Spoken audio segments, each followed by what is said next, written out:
आज दोपहर से असम में हम लोग बहुत सारे विषय पर चर्चा कर रहे हैं। जैसा कि हम लोग कह रहे हैं कि सिर्फ कुछ ही हफ्तों का इंतजार है, इनफैक्ट कुछ दिनों का इंतजार है, उसके बाद चुनाव का घोषणा भी हो जाएगा। और कितना बदला है असम, ये सवाल सबके जहन में है। पिछले 10 साल से बीजेपी की सरकार है। असम और पूरे उत्तर पूर्व राज्यों पर एक फोकस है। केंद्र सरकार का एक्ट ईस्ट पॉलिसी भी है। लेकिन अगर पूरे पूर्वोत्तर की बात करें तो असम सबसे बड़ा राज्य है और कहीं ना कहीं नॉर्थ ईस्ट का इकोनॉमिक इंजन असम को हम कह सकते हैं। तो इकोनॉमिकली कितना बदलाव देखने को मिला है। मैं खुद कोलकाता से हूं, बंगाल से हूं, और जब कोई भी गुवाहाटी आता है, नॉर्थ ईस्ट में आने के लिए गेटवे है गुवाहाटी। तो गुवाहाटी एयरपोर्ट से निकलने के बाद क्या बदलाव लोगों को दिखने को मिलता है। एक नया एयरपोर्ट बना है, कुछ दिन पहले उसका उद्घाटन भी हुआ है, हालांकि ऑपरेशनल अभी तक नहीं हुआ है। लेकिन जब हम गुवाहाटी आते हैं तो ये देखने को मिला है कि बहुत सारे नए फ्लाईओवर्स बने हैं। तो इंफ्रास्ट्रक्चर डेवलपमेंट वो लोगों को दिखने को मिल रहा है। लेकिन ओवरऑल इकोनॉमिक स्थिति मैक्रो और माइक्रो लेवल में क्या है, उसी के लेके बात करने के लिए हमारे साथ दो खास मेहमान हैं। मैं सबसे पहले रंजीत बठाकुर जी, जो प्रसिद्ध एंटरप्रेन्योर है असम के, और एडवांटेज असम उसका भी एक बहुत इंपॉर्टेंट पर्सनालिटी है। आपसे हम शुरू करना चाहेंगे सर कि कल पीएम खुद आ रहे हैं, बहुत सारे केंद्रीय स्कीम्स, उनके भी अनाउंसमेंट इस चुनाव को मद्देनजर रखते हुए होने वाले हैं। लेकिन 10 साल में कितनी काम हुई है, कहां पे आप देखते हैं असम को इस वक्त? Thank you for having me at this conclave. मैं बहुत धन्यवाद सर, थोड़ा सा माइक आगे कर लीजिए। हाँ। मैं सबको धन्यवाद जनाता हूं। मेरा हिंदी इतना अच्छा नहीं, इसलिए हम लोग जब स्कूल में था, मैं आप लोग का एज से बहुत बड़ा हूं, तो मैं जब स्कूल में था हम लोग का हिंदी लैंग्वेज नहीं था। हिंदी लैंग्वेज हम लोग का थर्ड लैंग्वेज था। तो 1970 तक हमारा थर्ड लैंग्वेज भी मैं खासी लिया था, सेकेंड लैंग्वेज असमीज और फर्स्ट लैंग्वेज इंग्लिश। तो मेरा हिंदी इतना अच्छा नहीं है, तो माफ करना कि अगर मैं स्पष्ट हिंदी अगर नहीं बोल सकता हूँ। मैं जो साहब ने जो पूछा है, ये जो सवाल है, मैं कैसा इसको उत्तर दूं, मैं जानने चाह रहा हूँ। मैं तो कोई इंडसी है सबका इंडसी होता है, ये इंडसी मेजर करके कि असम का उन्नति हुआ कि नहीं।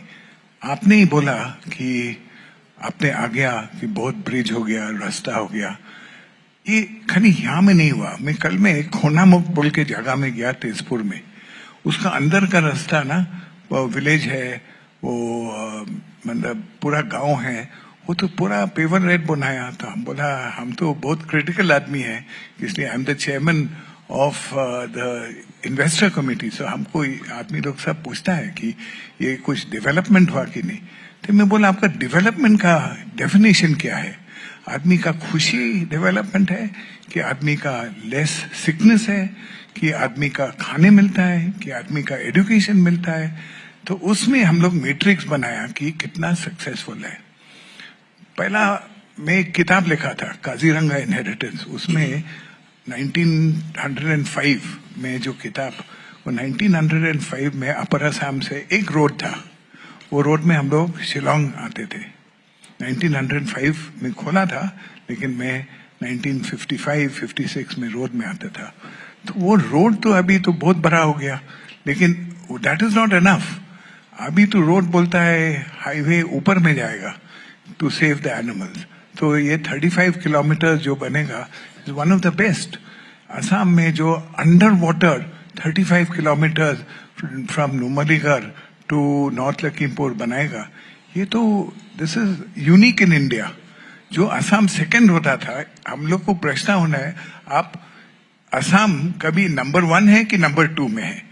कंस्ट्रक्शन में, हेल्थ केयर में, एजुकेशन में, ग्रोथ रेट। एक बात, आप बंगाल से है ना, मैं बहुत प्राउडली बोलता हूँ, Assam is higher than Bengal according to the latest RBI report. and according to the latest RBI report, the growth rate of Assam is greater than Bengal.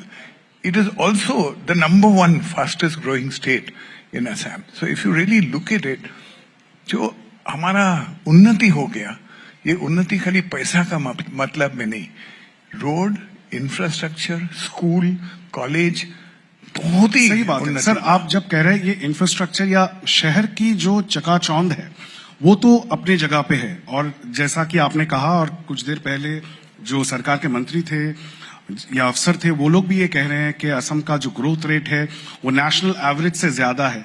लेकिन सवाल तो ये भी है क्योंकि आज इस हॉल में बहुत सारे ऐसे युवा है, यूथ है नॉर्थ ईस्ट या स्पेसिफिकली असम से, जो हायर स्टडीज करते हैं, वो बाहर चले जाते हैं, चाहे वो दिल्ली जाए, कोलकाता जाए, बैंगलोर, मुंबई, और फिर वहां से लौटते नहीं है। तो सुबिमल दा, आपसे ये सवाल है कि ये जो माइग्रेशन है, लोगों को कहीं ना कहीं अवसर बाहर दिख रहा है, असम में क्या वो अवसर बढ़ा है पिछले 10 साल में?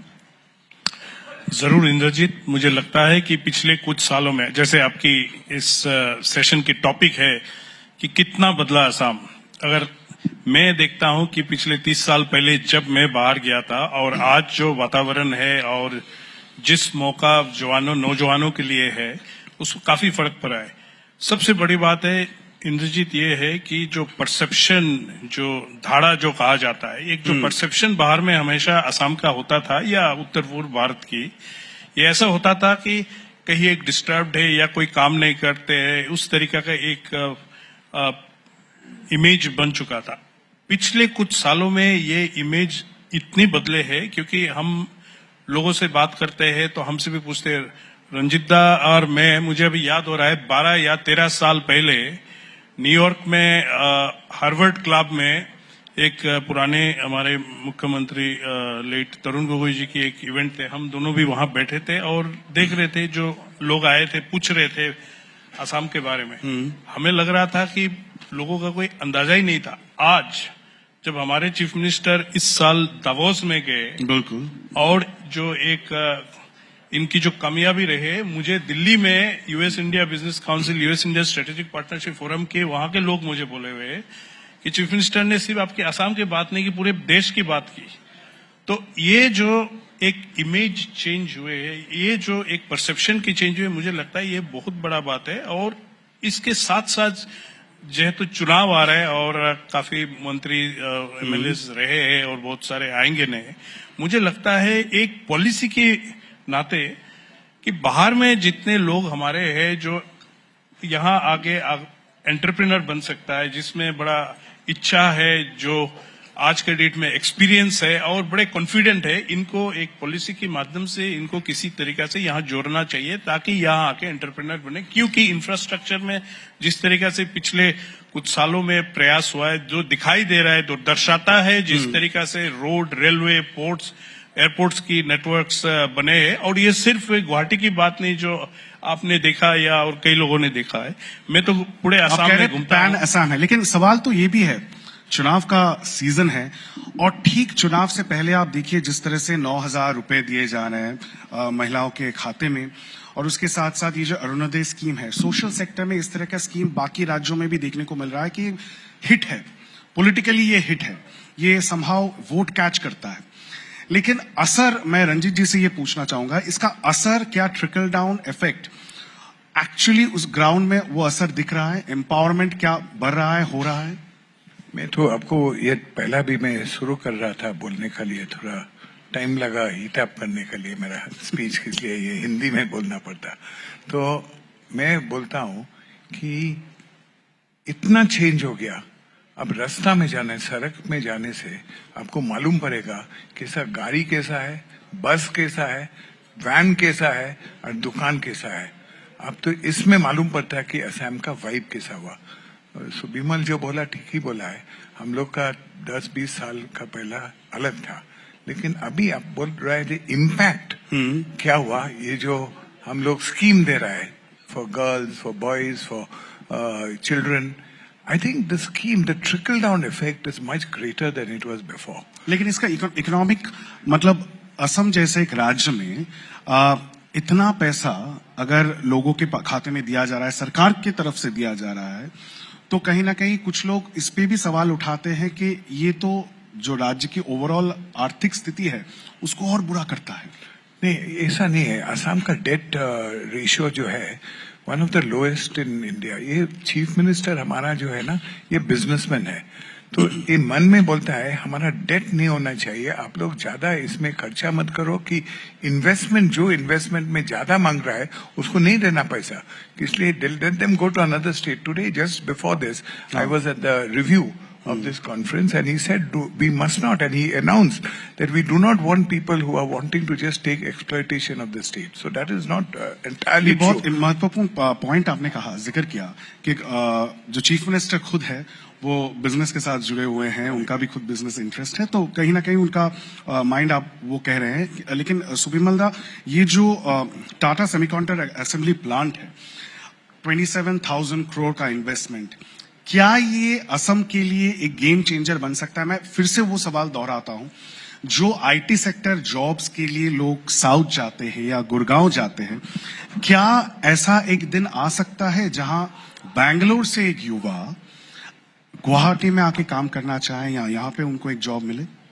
बिल्कुल इंद्रजीत, मुझे लगता है कि ये जो टाटा की 27,000 करोड़ की सेमीकंडक्टर असेंबलिंग प्लांट जागी रोड में आ रहा है, वो एक असम की इतिहास में एक इन्फ्लेक्शन पॉइंट है।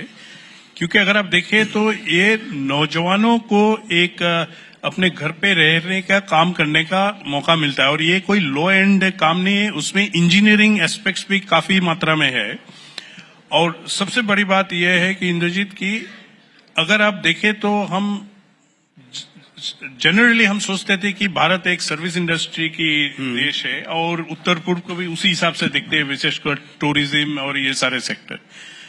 जब से हम मैन्युफैक्चरिंग में फोकस दिए देश भर में, और आज हम इलेक्ट्रॉनिक्स एक्सपोर्ट्स में कितने आगे गए हैं, अगर आप देखें एप्पल की 1/4 ऑफ द फोन्स आज इंडिया में मैन्युफैक्चर होते जा रहे हैं। तो ये जो सेमीकंडक्टर प्लांट है, इसके माध्यम से जैसे कि बताया जा रहा है, टारगेट है कि करीब 5 करोड़ चिप्स पर डे की प्रोडक्शन की।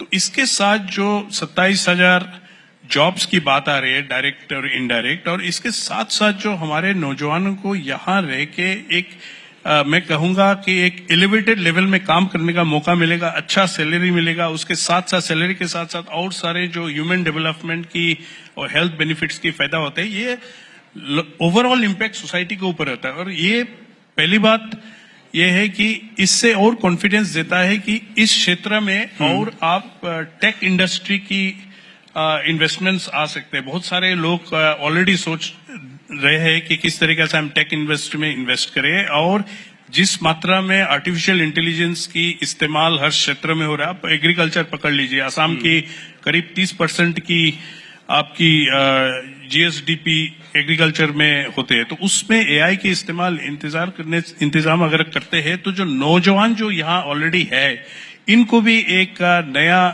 आपकी एंटरप्रेन्योर बनने का आप मौका देते हैं। तो बिजनेस एनवायरनमेंट आप कह रहे हैं चेंज हुआ है, लेकिन इसी सवाल पे क्योंकि एडवांटेज असम समिट भी हुआ है असम में, तो रंजीत जी से मैं जानना चाहूंगा, ये जो डावोस का सफर था, और पहले मुख्यमंत्री है नॉर्थ ईस्ट से जो डावोस गए थे, वर्ल्ड इकोनॉमिक फोरम में उन्होंने पार्टिसिपेट की, कितना इससे हौसला बढ़ेगा असम के एंटरप्रेन्योरशिप को बढ़ावा देने में? आपका प्रश्न अगर है कि एंटरप्रेन्योरशिप कितना बढ़ेगा, वो तो मैं नहीं बोल सकता हूँ, लेकिन इसका इमेज में जो बढ़ेगा, image is first, then as people come, then there is a value chain of how people will work. Coming to the semiconductor, I've been fortunate to be associated with semiconductor before it came. It took us 8 years to come because we were deciding, and Hemanta ji has been in ministry from 2001. We were deciding at that time, how do we make Assam different? Look at the trajectory of Assam. 1835 was tea industry, which revolutionized agriculture. Then 1890 to 95 was the hydrocarbon revolution, from 1889 till now. And now, for the first time, we have got something which was differentiated. We wanted a differentiated industry, but nobody was coming here. They said, this is not going to be very good. You don't have an airport, so we can't transport to Malaysia, etc. This is all going to fill in the requirements of others there. Just to give you an idea, ये हमारा जो है ना अभी semiconductor में हमारा 16 दूसरा industry का सेटअप हो रहा है. I will not tell you, but one of the largest telecom providers has signed up day before yesterday to come here. Right. So that is going to be another game changer. That investment is more. मैं ये नहीं समझ रहा है, आदमी लोग बोला 27,000 crores, ये तो 3 साल पहला था. वो लोग कन्वर्जन करना चाहिए. जब 4 years पहला जब ये लोग साइन किया 3 years, that time rupee was 86, now it is 81. तो हिसाब बढ़ गया हो. Even if you just talk in rupees term is not there. That's not important. What is important is that it is very important to understand that what we are employing there is 15,000 people. That does not change as yet. Till the value addition comes. For example, they want wires, they want switches, they want packaging, they want a whole range of 16 Ancillary different industry में भी एक Philip आएगा. So this is Philip आ गया ना, उसका नहीं है, इसका वैल्यू चेन, गाड़ी चाहिए, होटल चाहिए, आदमी लोग 15,000 आदमी का 4 आदमी के घर में रहता है, उसका स्कूल चाहिए. तो the actual delivery is much more than people are imagining in terms of money also. That investment is only seed capital for the actual delivery and deliver. For example, Taj signed yesterday that they are going to open. 2 other hotels like Lemon Tree. They are also interested in going there. They have already shown to sign. For example, this another group of eminence, which all of you know, has said that why don't you give us the hill? We'll make a golf course and a full experience center. So the actual multiplier. Examples आप दे रहे हैं, इससे at least लोगों के जहन में ये clear हो रहा है कि असम में जो स्थिति है वो बदलता हुआ दिख रहा है. वही सवाल था कि कितना बदला है असम. हमारा समय बिल्कुल अंत में हम लोग आ चुके हैं, क्योंकि कुछ ही देर में राज्य के मुख्यमंत्री इसी मंच पे होंगे, हिमंत बिश्व शर्मा, और उनसे ये सब सवाल भी पूछे जाएंगे कि कितना बदला है पिछले 10 साल में असम. बहुत बहुत धन्यवाद रंजीत जी और सुबिमल दा इस सेशन में पार्टिसिपेट करने के लिए. और एक चीज तो हम जरूर अंत में कह सकते हैं कि जो असम जाना जाता है चाय के लिए, ऑयल प्रोडक्शन के लिए, लेकिन अभी उसमें एक नया संयोजन है सेमीकंडक्टर. तो ये एक बहुत बड़ा बदलाव है जो देखने को मिल रहा है. और इसी के साथ इस सेशन को हम लोग खत्म करते हैं. Thank you.